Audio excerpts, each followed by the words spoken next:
Okay, Richard Southern joins us now for the top business stories of the day. Hello, Richard. Hola, hello. Hello. We start with a story that might make travelers a little bit nervous. Oh, you think? A pilot's falling asleep? It might. That makes me nervous. It makes me a little nervous, too. They did a big survey, Tina, of pilots in the Eurozone, like 7,000 of them. They asked them, like, anonymously, have you ever fallen asleep while flying the plane?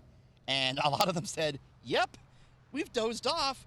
3 out of 4 European pilots took a little cat nap last month at some point in the cockpit.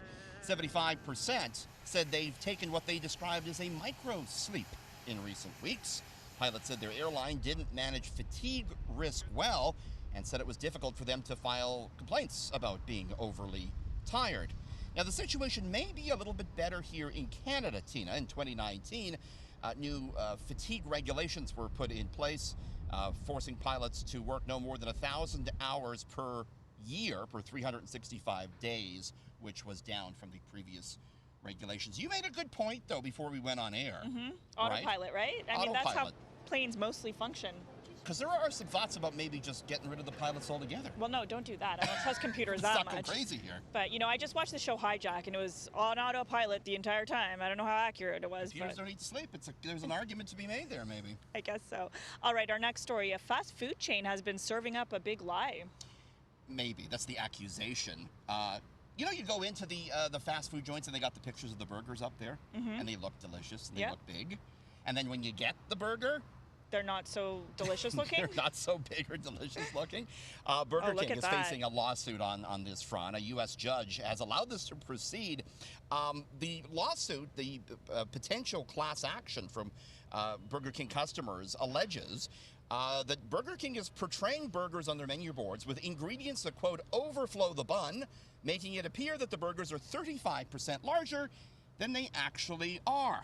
Burger King, which is a unit of Restaurant Brands International, which also owns Tim Hortons, counters that it's not required to deliver burgers that look exactly like the picture. The judge, though, says it's going to be up to jurors to decide. This is interesting. Why are they picking on Burger King? Every fast food joint does this. I actually find the Whopper to be quite a sizable burger, quite frankly. And I'm pretty sure McDonald's, all of them, do the same thing, so that's interesting. Poor Burger King. Yeah. All right, a couple of Canadian banks taking a hit on their bottom line. This is big because, you know, as go the banks, so do the economy, and they kind of have an eye on what's coming up. So both Bank of Montreal and Scotiabank reported earnings today. Both set aside more money for bad loans. Bank of Montreal in the quarter setting aside $492 million to cover bad loans. 30% more than analysts were expecting. Scotiabank setting aside $819 million, about double what it set aside a year ago. So, Tina, this is the bank saying, likely, we think the economy could worsen to the extent where Richard might not be able to pay his credit card bill, or if interest rates keep going up, the Bank of Canada is going to make a call next week, people are going to default on their mortgages, and we might be left on the hook for that. So it's not such a good forward-looking statement from these banks.